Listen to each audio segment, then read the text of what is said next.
பல்லாவரம் அருகே கால்பந்து விளையாட்டை வேடிக்கை பார்த்தவர் கழுத்தில் கத்தியால் குத்தி கொலை. சென்னை பல்லாவரம் அடுத்த பம்மல் பசும்பொன் நகர் கருப்பன் தெருவை சேர்ந்தவர் 48 வயதான ரஞ்சித் குமார். தனியார் நிறுவனத்தில் காவலாளியாக வேலை பார்த்து வந்தார்.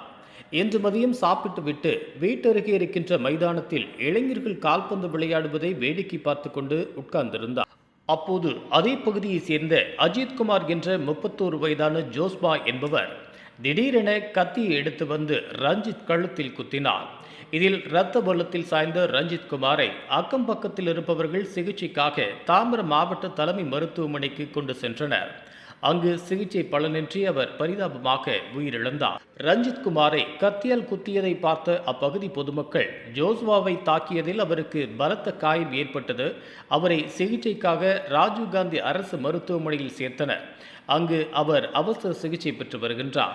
கொலை சம்பவம் தொடர்பாக விசாரணை நடத்திய சங்கநகர் போலீசார் கூறுகையில், ரஞ்சித் குமாருக்கும் ஜோஸ்வா உறவு பெண் ஒருவருக்கும் ஜோஸ்வா சிறுவனாக இருந்தபோது கள்ளத் தொடர்பு இருந்ததாகவும், சிறு வயதில் ரஞ்சித் குமார் தன்னை வீட்டிலிருந்து அடித்து விரட்டியதாகவும், இந்த கள்ளத் தொடர்பால் அக்கம்பக்கத்தினருடன் தன்னை கேலி கிண்டல் செய்ததாகவும், பல வருடங்களாக தனக்கு அந்த சம்பவம் மனதை பாதித்துள்ளதாகவும், அதனால் ரஞ்சித் குமாரை பழிவாங்க காத்திருந்து இன்று கொலை செய்ததாக முதற்கட்ட விசாரணையில் தெரிய வந்துள்ளதாக போலீசார் தெரிவித்தனர்.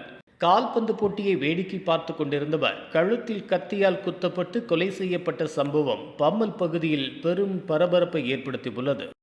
இதுபோன்ற உள்ளூர் செய்திகள், மாநில செய்திகள் மற்றும் பயனுள்ள தகவல்களை உடனுக்குடன் தெரிந்து கொள்ள GST ஆன்லைன் மீடியாவை இலவசமாக சப்ஸ்கிரைப் செய்து கொள்ளுங்கள்.